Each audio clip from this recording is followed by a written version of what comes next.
കുട്ടികളാണ് അവർ aligners ഇടുമോ, aligners correct ആയിട്ട് ഇടണം, അവർ കറക്റ്റ് ആയിട്ട് അതിന്റെ ഷെഡ്യൂൾ മെയിൻറ്റെയിൻ ചെയ്ത് പോകണം, അവർക്ക് കംഫർട്ടബിൾ ആയിരിക്കണം. മോസ്റ്റ് ഇമ്പോർട്ടന്റ് തിങ് ഇസ് അവർക്ക് comfort.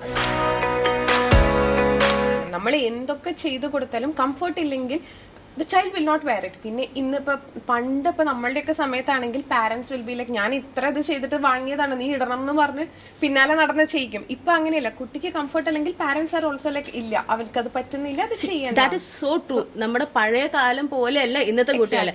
I personally know it myself because I am a parent of 2 kids.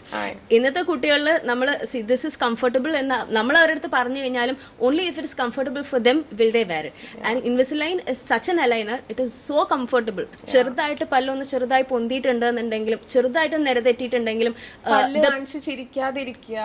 And today's kids are more like Gen Z kids ഒക്കെയാണ്. അവർക്ക് പല്ല് കാണിച്ച് ചിരിക്കുമ്പോൾ അവർക്ക് ആ കോൺഫിഡൻസ് വേണം. They all take Instagram selfies. So this is what some of my patients come and tell me. ഞാൻ ഈ ഒരു ആംഗിളിൽ ഫോട്ടോ എടുക്കുമ്പോൾ എന്റെ ഈ പല്ല് ഇത്രയൊന്ന് ചരിഞ്ഞിരിക്കണ പോലെ തോന്നുന്നു. So they are very conscious. നമ്മളുടെ അത്ര നമ്മൾ പണ്ട് മുടിയിൽ എണ്ണയൊക്കെ തേച്ച് സ്കൂളിൽ പോയിരുന്ന സമയം പോലെയല്ല. Now it is like they are very conscious on how each of their teeth is.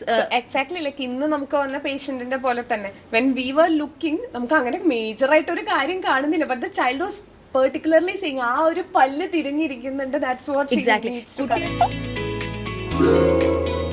Happy